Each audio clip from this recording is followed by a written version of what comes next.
नमस्कार, मैं प्रियंका। आप देख रहे हैं ऑनलाइन न्यूज इंडिया। राम मंदिर, सीए, ट्रिपल तलाक और अनुच्छेद 370 के बाद भारतीय जनता पार्टी ने एक नया ऐलान किया है। जी हां, अमित शाह ने एक ताजा बयान दिया है जिससे सियासी गलियारों में हलचल मच गई है। क्या लागू करने की तैयारी कर रही है भारतीय जनता पार्टी? किस कानून के लागू होते ही भारत की बदल जाएगी तस्वीर? और क्या कुछ कहा है अमित शाह ने? जानने के लिए हमारी इस रिपोर्ट को ध्यान से देखिए। खबर की शुरुआत दैनिक भास्कर की खबर से करते हैं। इसमें लिखा है कि अमित शाह का बड़ा बयान। एमपी में बोले, राम मंदिर, सीए, ट्रिपल तलाक और अनुच्छेद 370 हो गया, अब कॉमन सिविल कोड की बारी है।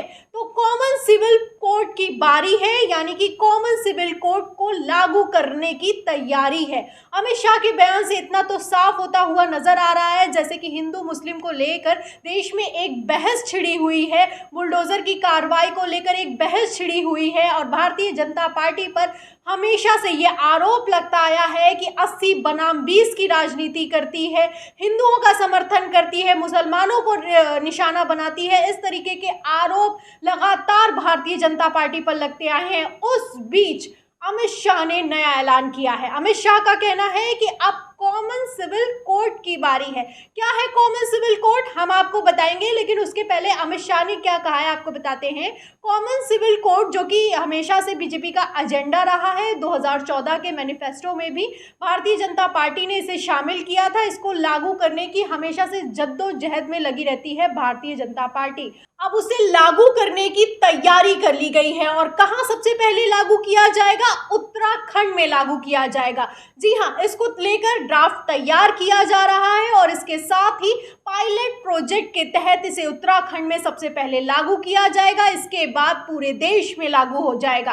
क्या कहते हैं अमित शाह, बताते हैं आपको। केंद्रीय मंत्री अमित शाह ने ये बयान जो दिया है वो दिया है भोपाल में, जब वो भोपाल के दौरे पर थे। उन्होंने शुक्रवार को ये बयान दिया और भाजपा के पार्टी कार्यालय की कोर कमेटी के साथ मीटिंग में उन्होंने साफ साफ कह दिया कि सीए, राम मंदिर, अनुच्छेद 370 और ट्रिपल तलाक जैसे मुद्दों के फैसले हो चुके हैं, अब बारी कॉमन सिविल कोड की है।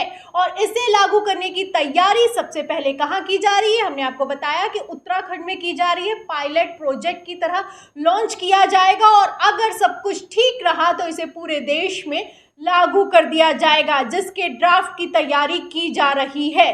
तो ये कॉमन सिविल कोड है जो कि सीए, एनआरसी की तरह हमेशा से विवादों में रहा है। कॉमन सिविल कोड जिसको लागू करने के लिए भारतीय जनता पार्टी हमेशा से पैरोकारी करती, हमेशा से इसका पक्ष लेती है, लेकिन विपक्ष इस पर निशाना साधता है। अब इसको लेकर अमित शाह ने ताज़ा बयान में कह दिया है कि कॉमन सिविल कोड अब लागू किया जाएगा।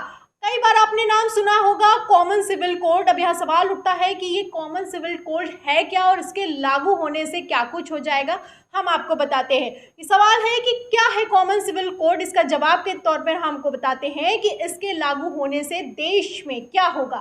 सबसे पहले क्या होगा कि जो शादी, तलाक, उत्तराधिकार, गोद लेने जैसे सामाजिक मुद्दे एक समान कानून के अंतर आ जाएंगे और उसके साथ ही इसमें धर्म के आधार पर कोई कोड या अलग व्यवस्था नहीं होगी। संविधान का अनुच्छेद 44 इसे बनाने की शक्ति देता है। इसे केवल केंद्र सरकार संसद के जरिए ही लागू कर सकती है। तो ये है कॉमन सिविल कोड जिसे लागू करने की भारतीय जनता पार्टी तैयारी कर रही है।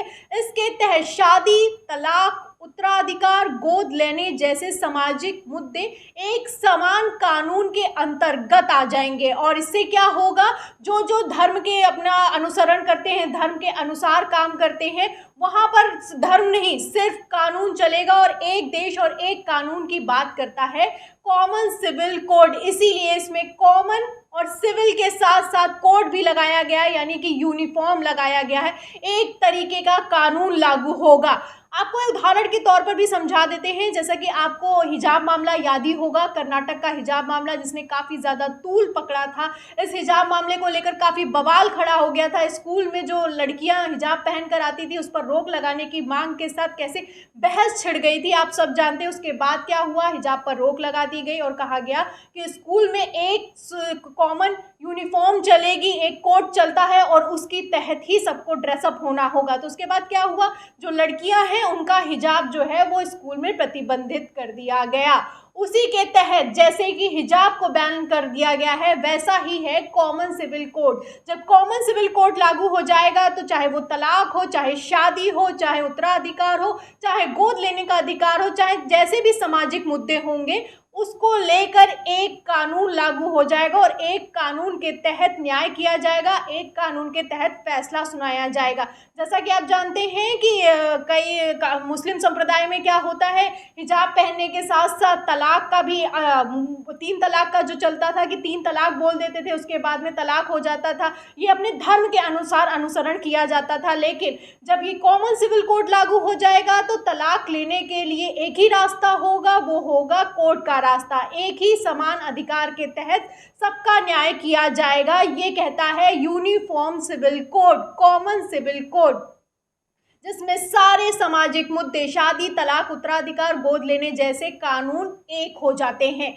बता दें कि इसको लेकर ये जो मुद्दा है, इसको लेकर लगातार विपक्ष कई बार सवाल उठा चुका है कि भारत में का संविधान जो है वो धर्मनिरपेक्ष है, पंथ निरपेक्षता की बात करता है, हमारा देश धर्मनिरपेक्षता की बात करता है। तो यहाँ पर कॉमन सिविल कोड कैसे लागू किया जा सकता है? हर धर्म अपने अनुसार अनुसरण करता है, यही हमारी पहचान है। लेकिन भारतीय जनता पार्टी हमेशा से कॉमन सिविल कोड को लेकर, लागू करने को लेकर हमेशा से इसकी पैरोकारी करती हुई दिखाई दी है। और ताज़ा हालिया बयान में अमित शाह ने ये साफ कर दिया है कि चाहे जितनी भी राजनीति चमकाई जाए, लेकिन इस बार ये जो कानून है उसको लागू कर देंगे। जैसे कि 3 तलाक को हटा दिया गया, अनुच्छेद 370 का हटा दिया गया, राम मंदिर को बनवा दिया गया, और अब अगला जो प्रोजेक्ट बनाया गया है, अगला जो एजेंडा सेट किया गया है, अगला जिस पर निगाह गड़ाई गई है, वो है कॉमन सिविल कोड। तो ये बयान दे दिया है अमित शाह ने भोपाल दौरे के दौरान। इस बयान पर और कॉमन सिविल कोड को लेकर आपका क्या कहना है, हमें कमेंट बॉक्स में ज़रूर लिखें। वीडियो को ज़्यादा से ज़्यादा शेयर करें, पसंद आई हो तो लाइक करें, हमारे चैनल को ज़रूर सब्सक्राइब करें, इसके साथ ही बेल आइकन दबाएं ताकि हर खबर की नोटिफिकेशन आप तक पहुँचती रहे। फिर मिलते हैं अगली खबर के साथ, तब तक के लिए धन्यवाद। चैनल को सब्सक्राइब करें और घंटी जरूर दबाएं।